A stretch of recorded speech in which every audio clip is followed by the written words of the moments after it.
Ya, selamat bertemu kembali dengan saya ya, Magriza Apriansyah dalam podcast Diskusi AJ.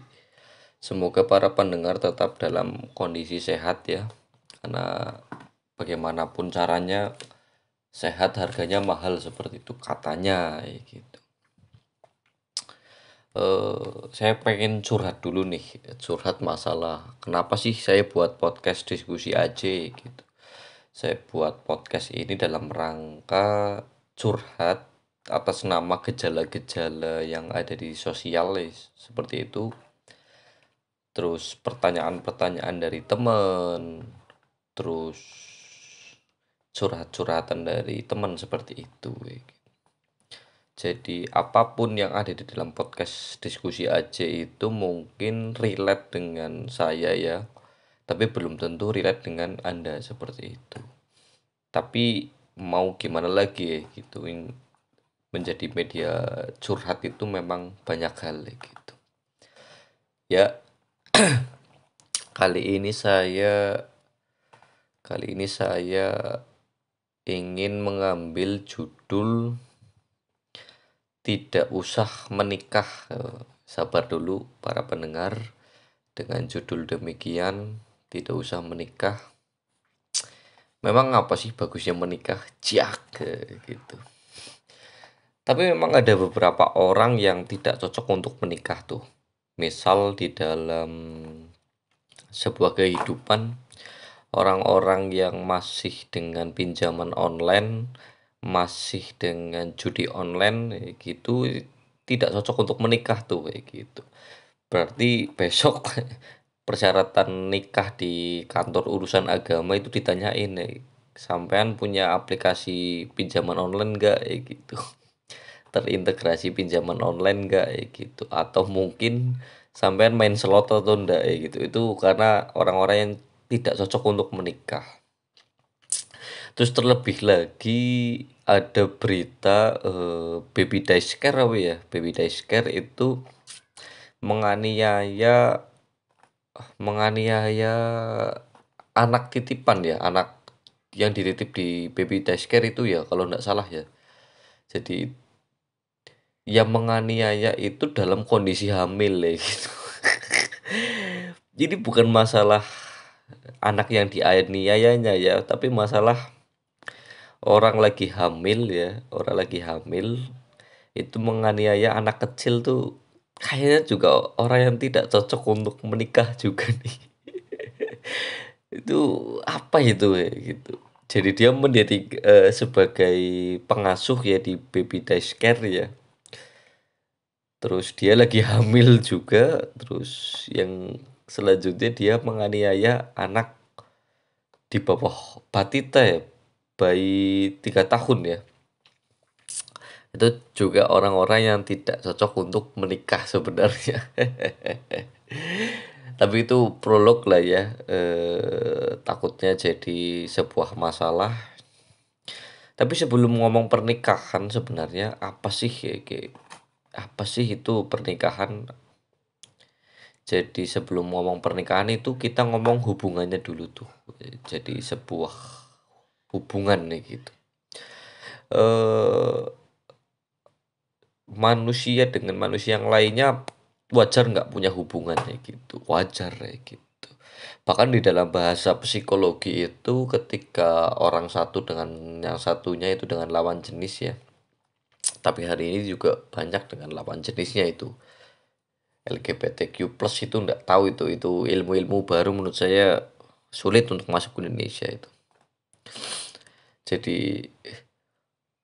orang dengan beda jenis kelamin itu menjalin hubungan wajar atau enggak? Wajar, wajar, sangat wajar. Karena dalam rangka melatih emosi, melatih untuk cara menghormati orang lain, untuk apa ya, cara untuk merayu orang lain, cara untuk mengetahui posisi orang lain, atau cara mengetahui tentang posisi diri sendiri itu.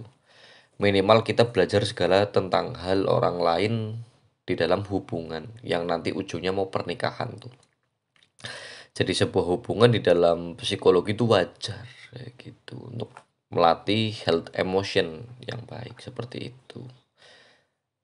Nah, sebuah hubungan ini kadangkala mungkin bisa pacaran ya, bisa tunangan yang berujung pada pernikahan gitu.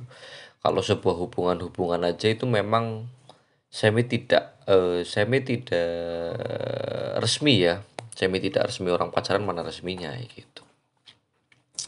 Atau bahkan tunangan walaupun dia panggil itu bukan resmi juga karena ada beberapa penjelasan penjelasan pernikahan yang mungkin berbeda dengan pertunangan, pacaran dan lain-lain. Jadi kalau dirunut di dalam KBBI ya, Kamus Besar Bahasa Indonesia, itu pernikahan adalah suatu upacara atau akad ya yang dilakukan oleh dua mempelai laki-laki dan perempuan menurut hukum dan kepercayaan masing-masing seperti itu. Jadi pernikahan itu sebenarnya upacara atau akad yang dilakukan oleh kedua mempelai laki-laki dan perempuan.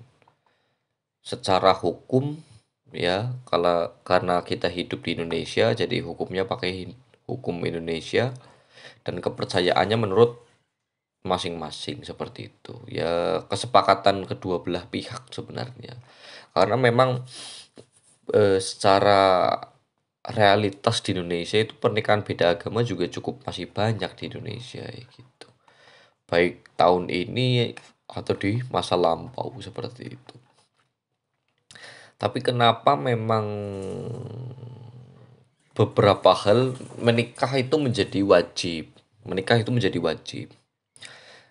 Ada beberapa sudut pandang yang saya pakai, misal di dalam agama tuh, karena tadi menyangkut dalam kepercayaan. Agama itu kadangkala mewajibkan orang yang menikah. Seperti di agama saya itu agama Islam, bila mana saya nanti salah, tolong dikoreksi ya. Ada di agama saya itu agama Muslim, itu agama Islam, itu mewajibkan setiap orang menikah. Bila mana dia tidak bisa menjaga syahwatnya, itu tidak bisa harus mewajibkan seseorang itu menikah. Seperti itu.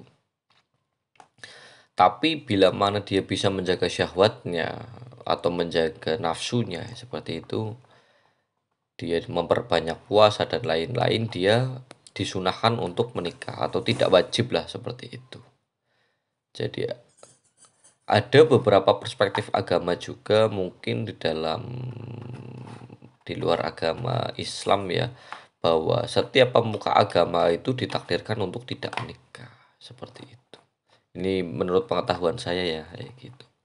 Secara tipis-tipis aja gitu, bahwa beberapa pemuka agama non-Islam itu memang tidak ada kewajiban untuk menikah. Karena memang saya beberapa kali tanya itu memang soal pengabdian atas jemaat atau umatnya. Tetapi kenapa memang eh, pernikahan itu menjadi tolak ukur sosial atau soal kejiwaan, itu nanti saya akan bahas ya di di bahasan selanjutnya. Tapi memang judul tidak usah menikah ini menurut saya begitu penting. Begitu pentingnya kenapa? Eh mau atau tidak mau, sadar atau tidak sadar ya, angka pernikahan ya yang dikeluarkan mungkin BPS ya, Badan Pusat Statistik di Indonesia, itu angka pernikahan yang ada di Indonesia itu menurun banget. Tapi dengan aktualisasi ya di setiap bulan-bulan pasca Lebaran Haji atau Lebaran Idul Fitri itu mesti meledak. Itu meledak banyak pernikahan-pernikahan yang diselenggarakan. Tapi saya nggak kurang tahu tuh, kurang tahunya memang ya eh, apakah data ini itu mempengaruhi data nasional atau enggak, karena secara pemberitaan itu massal juga gitu. Banyak pemberitaan di TV-TV swasta besar itu memberitakan banyak pernikahan yang terjadi. Apakah angka pernikahan itu dipengaruhi oleh pernikahan-pernikahan yang terjadi di pasca Idul Fitri dan Idul Adha seperti itu. Kenapa memang di Indonesia angka pernikahan itu menurun? Mungkin anak mudanya itu sudah tidak percaya masalah pernikahan, atau mungkin terlalu banyak sakit hati, atau mungkin kita sudah meniru Jepang tuh. Jepang itu karena mungkin kewajiban mengurus diri sendiri saja berat, apalagi menikah ya gitu. Jadi orang Jepang percaya bahwa menikah itu sangat berat seperti itu. Apa sih pernikahan, apa itu sebenarnya ya gitu. Bagaimana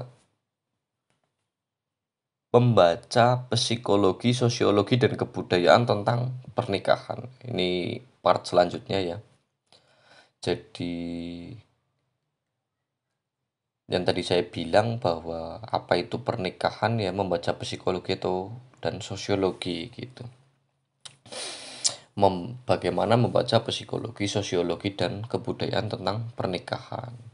Yang A itu sebuah fase legitimasi atau fase mengesahkan bahwa pernikahan ini bersifatnya wajib. Bagaimana mungkin setiap orang itu hidup sendiri ya. Tapi terah dari Homo sapiens sebenarnya dia adalah seorang pemburu yang ulung. Mau nggak mau dia harus membunuh satu sama yang lainnya gitu. Tapi memang pernikahan itu, kenapa saya ngambil judul tidak usah menikah?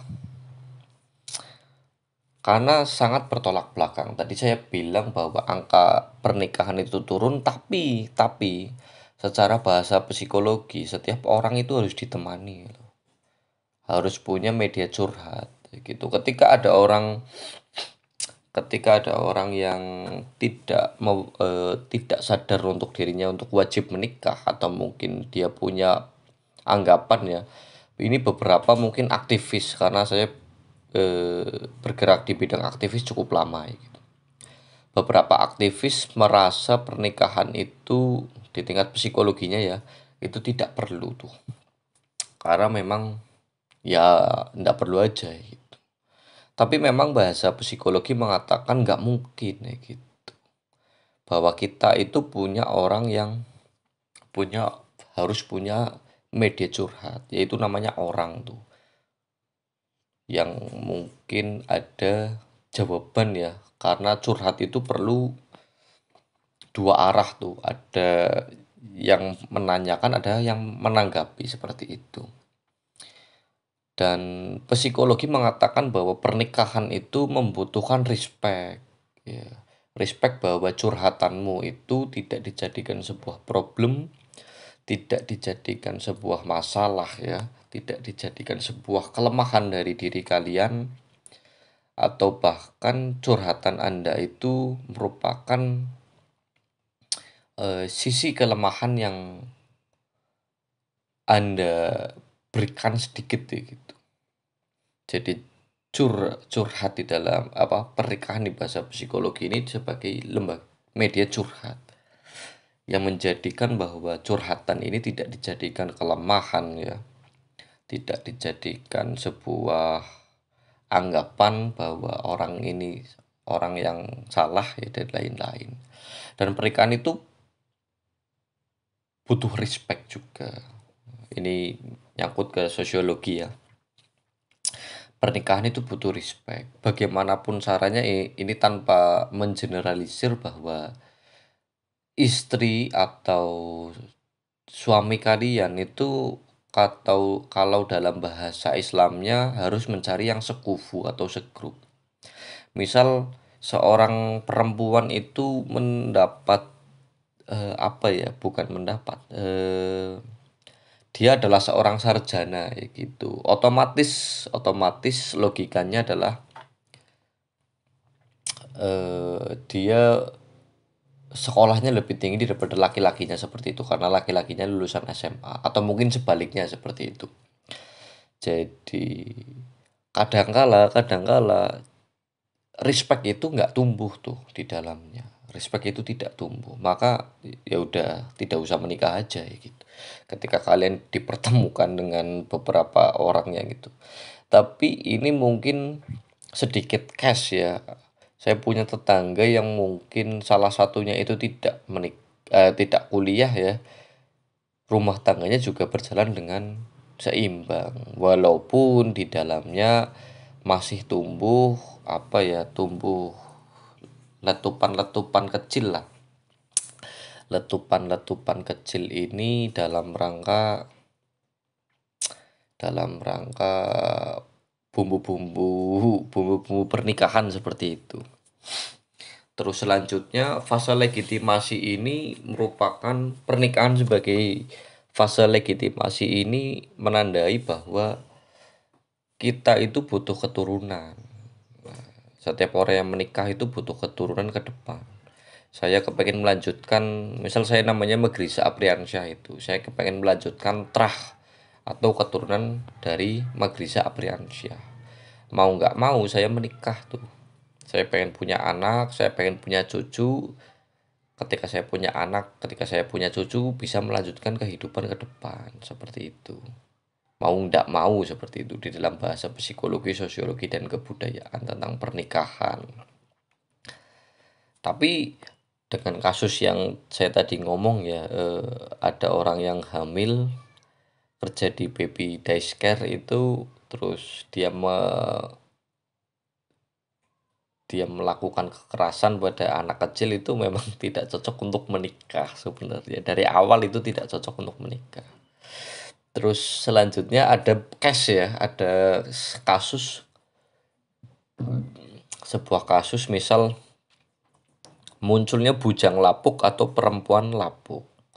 Kenapa bujang lapuk atau perawan lapuk itu masih menjadi anggapan serius? Saya ngambil sisi evolusi dari sosiologi, psikologi, dan kebudayaan orang-orang di tempat saya gitu. Setiap orang yang ditanyai, kamu masih belum menikah ya gitu, masih menjadi anggapan penting ya menikah bagi laki-laki atau perempuan ini. Kalau bagi perempuan itu sangat sangat tinggi tuh. Kalau umur 30 tahun ke atas belum menikah itu something wrong, itu ada beberapa permasalahan. Tapi memang saya cari sisi psikologinya, saya cari sisi sosiologinya atau kebudayaannya, tentang cari reasoning atau alasan di dalamnya. Misal ditanyai kenapa belum menikah ya gitu. Ya masih nyaman aja ya gitu. Nah, kenapa bujang lapuk atau perempuan lapuk ini masih menjadi anggapan serius di dalam sosial kita? Karena orang-orang yang bujang atau perempuan lapuk itu yang mungkin umur 35 tahun atau 30 tahun ke atas itu belum menikah, itu memiliki something wrong tuh. Ada sebuah permasalahan di dalamnya. Misal permasalahan masalah psikologi. Mungkin orang yang belum menikah karena memang orang nggak ada yang mau tuh, gara-garanya orangnya ngamukan, atau mungkin orangnya malesan dan lain-lain. Seperti itu. Terus selanjutnya hal itu mempengaruhi perkembangan sosiologinya seperti itu. Ketika orang-orang yang something wrong ya belum menikah itu pasti mempengaruhi kehidupan sosiologinya. Misal saya ngambil kesimpulan ya, menurut evolusi pemikiran saya, bahwa stigma masyarakat mengatakan pernikahan itu menjadi barang yang wajib ketika orang yang dengan umur yang sudah mundur masalah pernikahan, dia menganggap bahwa diri dia tidak diterima oleh lingkungan, atau bahkan lingkungan menolak. Karena saya tadi bilang bahwa orang yang belum dapat istri itu ada something wrong terhadap psikologinya atau sosiologinya atau masalah kebudayaannya, yaitu ada something wrong, jadinya dia tidak diakui, atau bisa jadi memang ada beberapa hal ya menjadi ganjalan untuk tidak menikah. Dan sosiologi mengatakan bisa jadi yang belum menikah ini menarik diri atau bisa jadi tidak diakui oleh orang lain seperti itu. Jadi kenapa bujang lapuk atau perempuan lapuk itu masih menjadi anggapan penting ya untuk setiap orang ya yang belum menikah itu pasti jadi pertanyaan ya seperti itu. Terus kenapa menyangkut masalah tadi ya soal data angka pernikahannya sudah menurun di Indonesia dengan aktualisasinya tadi. Saya nggak tahu tuh angka ini dibuat asli atau enggak dari BPS. Positive thinking saya itu dibuat secara asli ya. Karena pernikahan juga banyak terjadi tuh di setelah Idul Fitri dan Idul Adha. Saya kepengen cari the other side-nya, sisi lainnya yaitu kenapa pernikahan menjadi momok menakutkan. Ya, pernikahan segala hal itu masih menjadi momok menakutkan. Itu menyangkut soal pribadi tuh. Ya belum mapan lah, ya belum siap lah. Atau mungkin karena menurut saya ini evolusi menurut saya pribadi, kenapa pernikahan jadi momok untuk saya itu ndak hanya nikah soal dengan calon saya, dengan perempuan yang ada di depan saya harus juga nikah dengan kondisi psikologi kepalanya gitu, kondisi cacatnya itu. Mau nggak mau kan tetap manusia itu punya resistensi cacat tuh. Cacat cacatnya jodoh saya, terus kemarahan jodoh saya itu atau mungkin eh, keinginan jodoh saya seperti itu masih menjadi momok. Terus keduanya kenapa pernikahan itu masih menjadi momok gerbong atau orang-orang yang ada di belakang kita, keluarga atau menghasilkan gerbong tuh. Menghasilkan gerbong itu keturunan kita itu. Jadi kenapa menurut ini evolusi saya lagi ya, kesimpulan yang saya ambil kenapa saya masih takut untuk menikah ya gitu. Karena gerbong-gerbong yang ada di belakang saya. Karena menikah itu bukan soal saya menikah dengan misal dengan perempuan yang ada di depan saya, tapi pernikahan lebih jauh daripada itu. Misal kita mengkawinkan metode pendidikan yang ada di keluarga saya dengan metode pendidikan yang ada di keluarga jodoh saya, kasih sayang yang saya terima dengan kasih sayang yang jodoh saya terima, terus adat istiadat keluarga saya ya dengan adat istiadat keluarga jodoh saya dan lain-lain seperti itu gerbong. Yang tadi pertama masalah pribadi, yang kedua masalah gerbong. Terus ketiganya kenapa momok menakutkannya adalah masa depan ya, soal ekonomi, soal apa yang terjadi di depan sana atau mungkin apa yang kita akan lakukan seperti itu. Jadi pernikahan ini masih menjadi momok. Dan saran saya, kenapa judul saya tidak usah menikah. Beberapa hal itu memang harus dipikirkan matang-matang tuh. Jadi pernikahan ini nggak hanya soal main-main.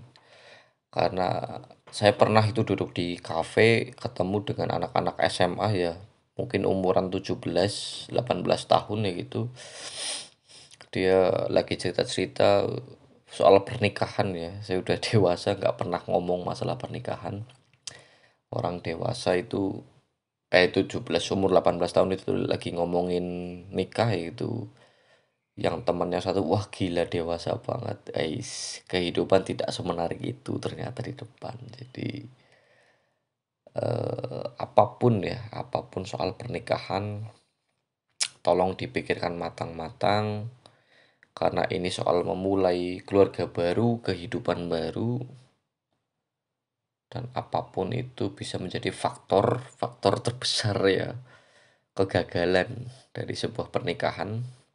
Karena saya mikirnya gini, pernikahan itu kalau Anda niat menikah itu dalam rangka bercerai itu jelek. Itu jelek sekali. Tapi Apakah di dalam pernikahan itu memiliki muara untuk bercerai? Pasti. Tapi muaranya bukan bercerai, tapi bisa jadi muaranya itu adalah perceraian. Jadi apapun kehidupannya harus dihitungkan matang-matang seperti itu. Dari saya cukup sekian. Bila ada tutur kata yang kurang berkenan, mohon dimaafkan. Jumpa lagi di podcast selanjutnya. Terima kasih.